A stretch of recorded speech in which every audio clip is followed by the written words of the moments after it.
नमस्कार। सुर्खियों के बाद खबरें विस्तार से। सबसे पहले बात करेंगे जोगी और जाति से जुड़े बवाल की। रायपुर से बड़ी खबर, ऋचा जोगी की जाति से जुड़ा बड़ा अपडेट इस वक्त हम आपको बता रहे हैं, न्यूज़ 18 आपको बता रहा है।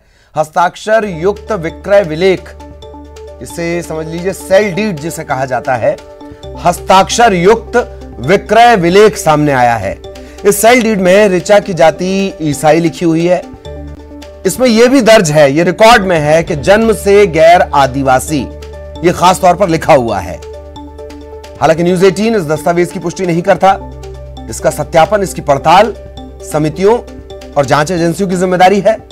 आज सत्यापन कमेटी, छानबीन समिति के सामने पेश भी होना है ऋचा जोगी को मूल दस्तावेज प्रस्तुत करने के लिए।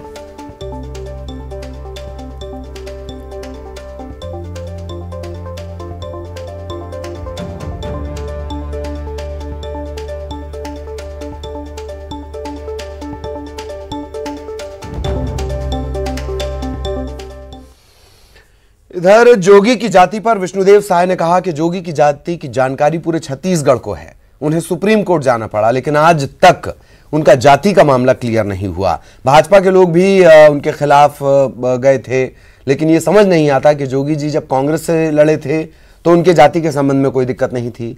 आज कांग्रेस से बाहर होकर लड़ रहे हैं तो जाति पर दिक्कत हो रही है। हाँ, ये तो सबको जानकारी है, पूरा छत्तीसगढ़ जानता है और उसमें विधि अपना काम कर रहा है। विधि उसमें निर्णय भी वही देगा। सुप्रीम कोर्ट तक जाना पड़ा है और आज तक उनका जाति का मामला क्लियर नहीं हुआ है। उसमें हमारे लोग भी गए थे उनके खिलाफ में, लेकिन कांग्रेस का ये समझ में नहीं आता है कि जब जोगी जी कांग्रेस से लड़े थे तो उनको जाति के संबंध में कोई दिक्कत नहीं था, लेकिन आज कांग्रेस से बाहर होकर लड़ रहे हैं तो उनको उनकी जाति पर दिक्कत हो रहा है। मुझे ऐसा लगता है कि ऋचा जोगी का जो एक विक्रय प्रपत्र के माध्यम से इस बात को सिद्ध करना कि वो ईसाई है, वो आदिवासी नहीं है, एक और नए हथकंडे को सामने रख रहा है। मुझे लगता है कि जाति प्रमाण पत्र एक बहुत ही विश्वसनीय प्रमाण पत्र होता है, विश्वसनीय, एक एथेंटिक होता है। और मुझे ऐसा लगता है कि ये सब जो चीजें हैं, ये उचित फोरम पर इसका निराकरण होना चाहिए। सहयोगी अवधेश हमारे साथ जुड़े हुए हैं, सीधा अवधेश के पास आपको लिए चलेंगे। अवधेश, इस पूरे घटनाक्रम का क्या कुछ अपडेट है वो दर्शकों को बताएं। अजीत जोगी की एक बात भी याद आती है, कभी उन्होंने हंसते हुए कहा था किसी पत्रकार के सवाल पर कि जाति कभी नहीं जाती और मेरी जाति का मसला तो मेरे जीवन पर्यंत तक नहीं जाएगा। ये उन्होंने कहीं जिक्र किया था, ऑफिशियल या अनऑफिशियल? अवधेश।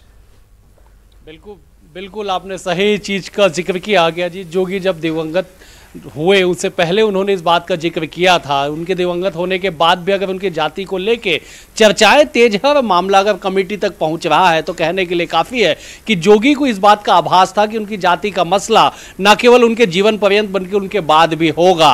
अब वही बात ऋचा जोगी की जाति को लेकर जो विवाद हुआ है, दरअसल ऋचा जोगी ने जो अपना जुलाई 2020 में जो जाति प्रमाण पत्र बनाया उसे लेकर आपत्ति दर्ज कराई गई। आपत्ति दर्ज कराने के बाद कमेटी गठित की गई। कमेटी ने बाकायदा मूल दस्तावेजों के साथ 8 तारीख को एक टाइम दिया कि ऋचा जोगी को उपस्थित होना है। ऋचा जोगी की तरफ से उनके भाई ऋषभ वहां पे मौजूद हुए, उन्होंने कुछ दस्तावेज दिए।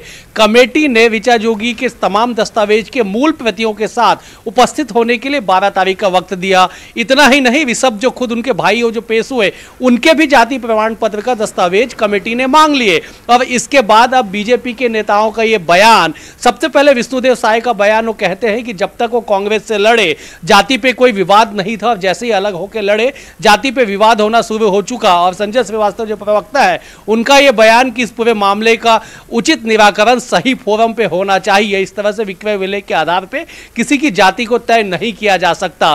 तो बताने के लिए काफी है कि किस तरह लेकिन अवधेश ये भी बात है सपोर्ट में है कि वो भले ही ठीक है विष्णुदेव साय क्या कह रहे हैं, श्रीवास्तव साहब क्या कह रहे हैं, पर अगर मैं गलत नहीं हूं तो बीजेपी का एक राजनेता, उसकी तो पूरा उसका जीवन जोगी के खिलाफ जाति की जंग लड़ने में चला गया।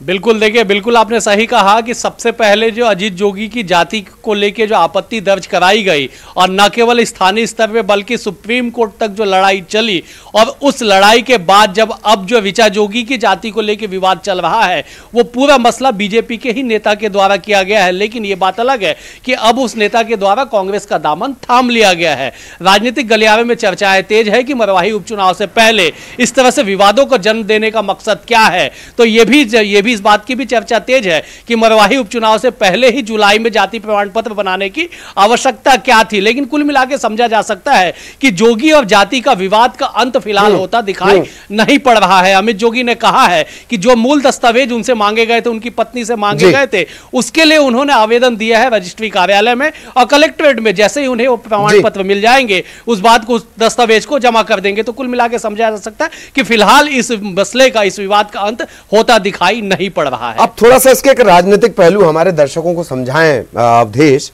जोगी परिवार और मरवाही, जोगी परिवार की जो स्थिति है वो कमोबेश हमेशा मजबूत रही है। क्या जोगी की जाति के मसले उठना ये बता रहा है कि अगर जोगी परिवार किसी कारण से चुनाव में नहीं आ पाता है, जोगी परिवार का कोई सदस्य, तो इसका फायदा दूसरी पार्टियों को होगा? क्या ये वजह है कि जोगी, जाति और चुनाव ये तीनों एक दूसरे से जुड़े हुए हैं? अवधेश पे देखिए, इसी का दूसरा पहलू कि चुनाव से ठीक पहले ऋचा जोगी के द्वारा जाति प्रमाण पत्र बनवाया गया। दरअसल तैयारी ये थी, और जो राजनीति के जानकार है वो मानते हैं कि अमित जोगी अगर कहीं किसी अड़चन में उन्हें चुनाव लड़ने से रोका जाता तो ऋचा जोगी की तैयारी ये थी कि वो मरवाही से चुनाव लड़े। लेकिन उससे पहले ही संतराम नेताम, जिन्होंने अजीत जोगी की जाति को लेकर आपत्ति लगाया ऋचा जोगी, चलिए मैं आपको रोकना चाह रहा हूं। अवधेश, आप हमारे साथ जुड़े रहें। सुशील आनंद कांग्रेस से हमारे साथ जुड़े हुए हैं। अवधेश, आप अपना सवाल भी उनसे कर सकते हैं। सुशील जी, सबसे पहले आपका रिएक्शन, जोगी की जाति और चुनाव का बड़ा गहरा रिश्ता है। फिर से चुनाव के दौरान वही जोगी की जाति को लेकर बातचीत सामने आने लगी, मसले सामने आने लगे, विवाद सामने आने लगे। आपको तो बड़ा फायदा होगा इससे। देखिए, ऐसा है कि मरवाही का चुनाव तो जिस हिसाब से मरवाही की जनता अवसर देख रही है कि किस प्रकार से छत्तीसगढ़ की कांग्रेस की सरकार को धन्यवाद दे, उस हिसाब से हमें इससे कोई फर्क नहीं पड़ता कि अमित जोगी चुनाव लड़ते हैं। बड़े अचरज की बात है, आपको फर्क नहीं पड़ रहा और आपके पास कैंडिडेट नहीं है वहां उतारने के लिए। किसने बोल दिया आपको? किसने बोल दिया हमारे पास कैंडिडेट नहीं है? मैं आपसे पूछता हूँ। चलिए, कौन कैंडिडेट है बता दीजिए। आज कांग्रेस की किसी पार्टी ने, कि पार्टी के नेता ने घोषित किया कि हमारे पास कैंडिडेट नहीं है? किसने बोला आपको कि हमारे पास 5 कैंडिडेट हैं? अब 5 के नाम का पैनल हमने राष्ट्रीय नेतृत्व के पास भेजा है और हम चुनाव जीतने जा रहे हैं मरवाही से। मरवाही में जो पिछले 2 साल में हमने विकास का काम किया है, जो मरवाही को हमने जिला बनाया है, मरवाही का विकास करने का अवसर भारतीय जनता पार्टी और छत्तीसगढ़ जनता कांग्रेस दोनों को मिला था, लेकिन दोनों ने मरवाही का विकास नहीं किया।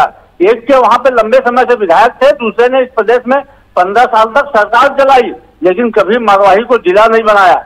हमारी सरकार ने पिछले वर्ष ही जिला बना दिया था जी। भूपेश बघेल जी, जब मरवाही सीट नहीं खाली हुई थी, पिछले 15 अगस्त को मरवाही को जिला बनाने की घोषणा किया था। और आज मरवाही की जनता को दिख रहा है कि डेवलपमेंट नाम की भी कोई चीज होती है जो मरवाही से उड़ गई थी। इसलिए मरवाही के लिए हम सुनिश्चित हैं, वहां की जनता हमें भरपूर आशीर्वाद देगी जी। बस 5 लोग हैं तो शायद आम राय नहीं बन पा रही होगी। सवाल ही नहीं उठता भाई, 5 नाम गए हैं। मेरा एक सवाल आपसे है सुशील जी, एक मेरा सवाल आपसे। सुशील जी, अवधेश सवाल पूछ रहे हैं, प्लीज। सुशील जी, मेरा सवाल यह है कि आपने बड़ी तेजी से कहा कि आपको किसने कह दिया कि कांग्रेस के पास कैंडिडेट नहीं है, 5 नामों का पैनल आपके पास है। तो ऐसे कांग्रेस पार्टी की क्या मजबूरी हो गई कि एक सरकारी डॉक्टर बीएमओ को इस्तीफा दिलवा के चुनाव लड़ाने की आप लोग तैयारी कर रहे हैं? आपके पास अगर कैंडिडेट नहीं है तो सरकारी अधिकारी पे राजनीतिक डोरे क्यों डाले जा रहे हैं? नंबर 1। नंबर 2, मेरा सवाल यह है कि आपने हूबहू ये बयान 2018 में भी दिया था कि मरवाही की सीट कांग्रेस की सीट है, अजीत जोगी लड़े चाहे कोई लड़े, जीत कांग्रेस की होगी। लेकिन वहां पे आप 43,700 वोटों से चुनाव हार गए। इतना ही नहीं, आपके कैंडिडेट को महज 20,700 वोट मिला, जमानत जब्त हो गया। जी सुशील जी, प्लीज। हाँ, सबसे पहली बात तो मुझे पूरा अवसर मिलना चाहिए पुनीत जी, अवधेश जी की बात। बिल्कुल जवाब दीजिए। सबसे पहली बात तो किसने यह बोल दिया कि बीएमओ चुनाव नहीं लड़ सकता है? दूसरी बात, किसने बोल दिया कि हम अभी मैंने ये कहा कि चुनाव लड़ सकता है, नहीं लड़ सकता नहीं कहा है। मैंने आपको ये कहा कि क्या मजबूरियां हो गई, क्या मजबूरियां हो गई कि एक सरकारी अधिकारी को आप लोग चुनाव लड़ाने के लिए तैयार हो गए। अवधेश जी, आपने सवाल किया तो जवाब देने का अवसर मैं समझता हूँ कि यह प्राकृतिक न्याय का सिद्धांत बनता है कि मुझे मिलना चाहिए जवाब देने का। जी बिल्कुल बिल्कुल बिल्कुल जवाब दीजिए सर, जवाब दीजिए। देखिए, ऐसा है कि हमारे पास योग्य उम्मीदवारों की बहुलता है और इन योग्य उम्मीदवारों में सर्वोत्तम का चयन करना या पार्टी का दायित्व बनता है। हम मरवाही की जनता के समक्ष सर डॉक्टर के ध्रुव आपके उम्मीदवार कैसे हो गए? वो तो सरकारी आदमी है, सरकारी अधिकारी है डॉक्टर के ध्रुव। आपके योग्य उम्मीदवार की सूची में उनका नाम कैसे आ गया? हाँ, अवधेश के सब क्वेश्चन के साथ सुशील जी, प्राकृतिक न्याय का सिद्धांत ये भी कहता है कि जो कार्यकर्ता सदियों से झंडा और डंडा उठाए हुए हैं उसे भी मौका पहले मिलना चाहिए। एक राजनीतिक दल होने के नाते हमने देखा है कि किस प्रकार से हमारे जो 5 उम्मीदवार हैं सबका प्रोफाइल हमने लिखा हुआ है और सबके प्रोफाइल का हमने आपको टोकूंगा। डॉक्टर के ध्रुव आपके उम्मीदवार कैसे हो गए? वो तो सरकारी अधिकारी है। आपने उनका प्रोफाइल कैसे तैयार कर लिया? वो तो सरकारी अधिकारी है। अवधेश जी सुनिए, मैं क्या बोल रहा हूँ, मेरी बात तो आप सुनने नहीं, तब तो मैं जवाब। चलिए सुशील जी, बहुत शॉर्ट में प्लीज, अवधेश में रोक रहा हूँ। सुशील जी प्लीज दीजिए, हाँ आंसर दीजिए। देखिए, ऐसा है कि डॉक्टर के ध्रुव की प्रोफाइल भी हमारे पास आई है। उन्होंने कांग्रेस पार्टी से चुनाव लड़ने की इच्छा व्यक्त की है। पार्टी के नेतृत्व, आला कमान नेतृत्व के पास भेजा गया है और जिस हिसाब से जो उनका प्रोफाइल आया उसके हिसाब से पिछले 15 वर्ष से उस क्षेत्र में वो बीएमओ के रूप में जनता की सेवा कर रहे हैं। और एक दुर्गम क्षेत्र में जहाँ पे की उप स्वास्थ्य केंद्रों का अभाव है, जहाँ पे की डॉक्टर नहीं जाते हैं, वहां पे कोई व्यक्ति यदि अपनी सेवा दे रहा है तो उस व्यक्ति का सेवा ही किसी भी दल में उम्मीदवारी की सबसे बड़ा उसका जी सेवा। ये आपकी बात सही। ठीक, मैं सुशील जी, वक्त कम है, मैं रोक रहा हूं आपको। अवधेश बहुत बहुत शुक्रिया आपका। सुशील आनंद शुक्ला साहब हमारे साथ जुड़े हुए थे, आपका भी बहुत बहुत धन्यवाद। कोशिश ये थी कि बाकी राजनीतिक दल भी बताएं कि ये जोगी जाति और चुनाव का कनेक्शन क्या है, किससे फायदा है, किससे नफा है, किससे नुकसान है, वो जुड़ नहीं पाए। एक और बड़ा अपडेट मुंगेली से आपको दे दें। ऋचा जोगी की जाति का मामला, ईमेल के जरिए जवाब भेजने की बात सामने आई है। जवाब भेजने के लिए वक्त मांगा गया है। कोरोना संक्रमण का हवाला दिया गया। छानबीन समिति के समक्ष आज मूल दस्तावेज पेश किए जाने थे, आज उसकी मियाद थी, लेकिन अब यह खबर मिल रही है कि मेल के जरिए कहा गया है कि जवाब देने के लिए और वक्त चाहिए। कोरोना संक्रमण काल भी चल रहा है और यही वजह है कि और वक्त मांगा गया है। अभी यह बात निकलकर सामने आ रही है।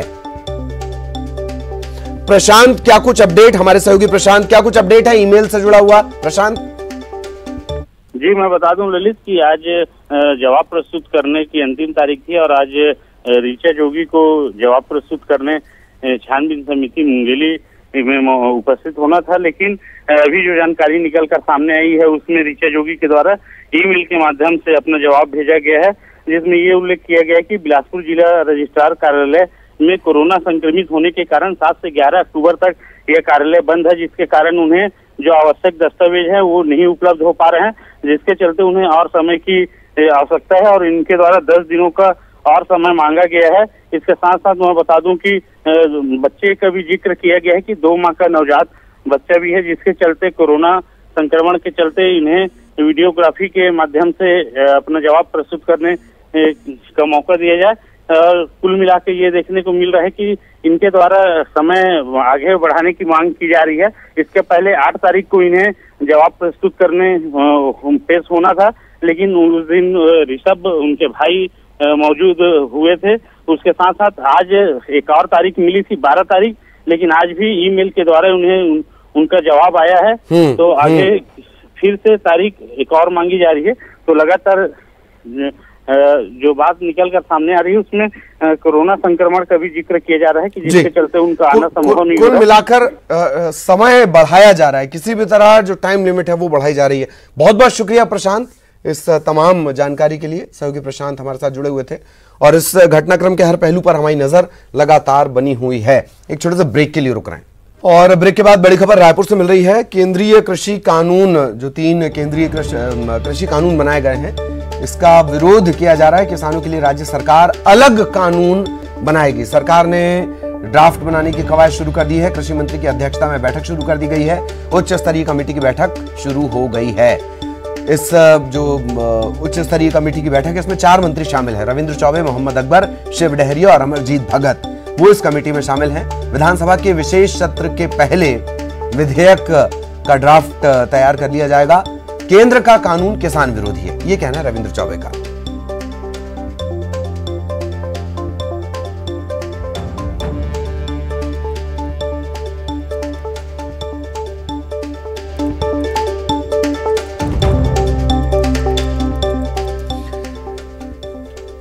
और सहयोगी ममता इस वक्त हमारे साथ जुड़ी हुई हैं, सीधा आपको लिए चलेंगे। ममता, क्या कुछ अपडेट है इस बैठक का? इस ड्राफ्ट से जुड़ी क्या कुछ जानकारी बाहर निकल कर आई है?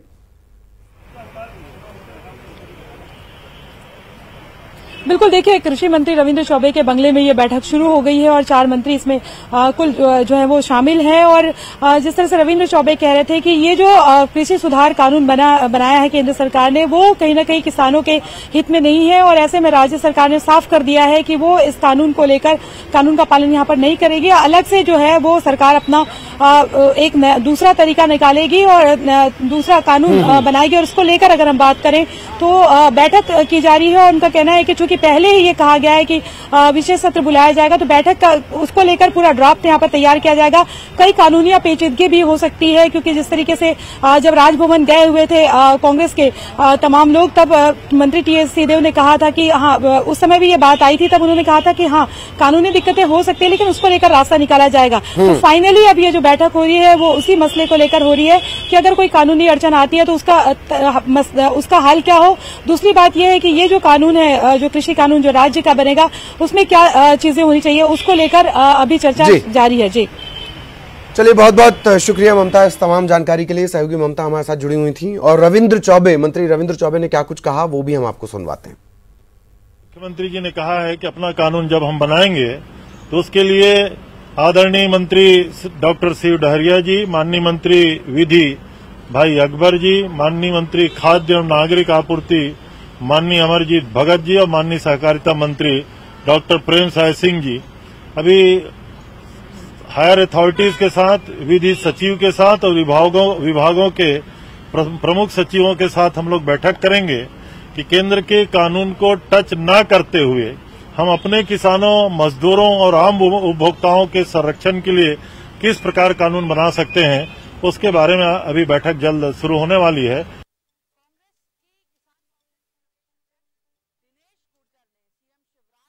का बयान सामने आया है। कांकेर से सांसद मोहन मंडावी हाथरस की घटना को झूठी और बनावटी करार दे रहे हैं। इतना ही नहीं, घटना को वोट से जोड़कर देख रहे हैं। उन्होंने कहा कि जहां हमें कोई वोट नहीं देता, कांग्रेसी वहां प्रदर्शन करने जाते हैं। जो घटना झूठी और बनावटी है उस पर कांग्रेसी हल्ला मचा रहे हैं।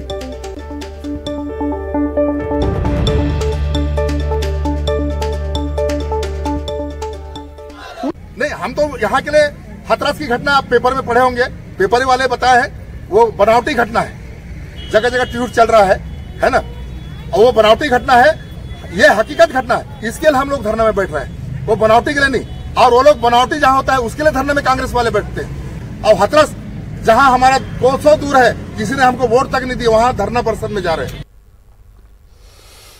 और बीजेपी के पूर्व विधायक युद्धवीर सिंह जूदेव ने प्रदेश बीजेपी अध्यक्ष विष्णुदेव साय को चिट्ठी लिखकर कहा है कि मरवाही विधानसभा उपचुनाव आप खुद लड़ें। जूदेव के पत्र के बीजेपी संगठन के नेताओं में चर्चा भी हो रही है। जूदेव के पत्र को प्रदेश नेतृत्व के नेताओं पर कटाक्ष के तौर पर देखा जा रहा है। उन्होंने अपने पत्र में यह भी कहा कि ताकत दिखाने का यही सबसे सही समय है।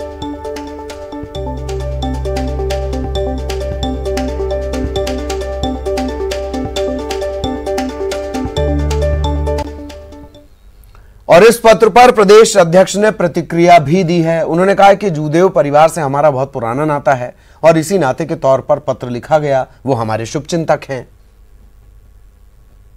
देखिए, भारतीय जनता पार्टी में टिकट देने की एक प्रक्रिया है। जितने भी नाम आए उसमें काफी विचार विमर्श हुआ और 4 नाम का पैनल बनाकर हम लोगों ने केंद्रीय चुनाव समिति को भेजा था और केंद्रीय चुनाव समिति ने डॉक्टर गंभीर सिंह का नाम प्रत्याशी के रूप में तय किया है। यही भारतीय जनता पार्टी में टिकट वितरण का ये सिस्टम है। और जहां तक युद्धवीर जी के चिट्ठी का मामला है, उस परिवार से हम लोगों का कई पीढ़ियों का रिश्ता है। स्वर्गीय दिलीप सिंह दुबे जी मेरे राजनीतिक आदर्श रहे हैं और मैं समझता हूं जिस मुकाम पर हम हैं उसमें उनका बहुत बड़ा योगदान है, उनका आशीर्वाद है और एक शुभचिंतक के नाते भी हो सकता है चिट्ठी लिखे हों। और बीजेपी के पूर्व विधायक युद्धवीर सिंह जूदेव की तरफ से पत्र लिखकर विष्णुदेव साय को मरवाही से चुनाव लड़ने के सुझाव देने पर कांग्रेस ने चुटकी ली है और उन्हें चुनौती भी दी है। कांग्रेस के प्रवक्ता का कहना है कि विष्णुदेव साय को मरवाही से चुनाव लड़ना चाहिए। विष्णुदेव साय को युद्धवीर सिंह के प्रस्ताव को स्वीकार करके मरवाही से चुनाव लड़ना चाहिए। मरवाही अनुसूचित जनजाति वर्ग के लिए आरक्षित सीट है और विष्णुदेव साय भी इसी वर्ग से आते हैं और वर्तमान में वे न सांसद हैं न विधायक हैं। ऐसे में उनके सामने चुनाव लड़ने की कोई दिक्कत भी नहीं है।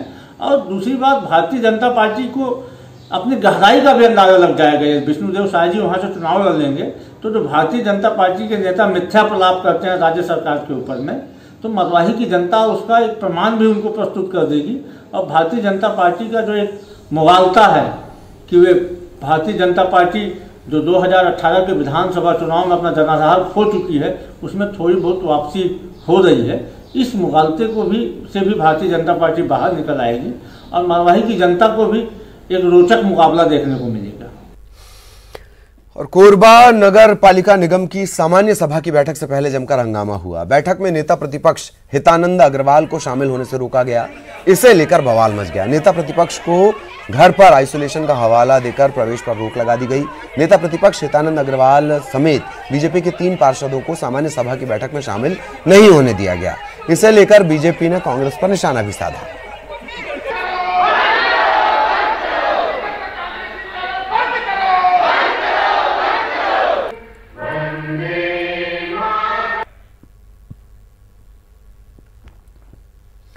और इसी के साथ इस बुलेटिन में इतना ही। नमस्कार।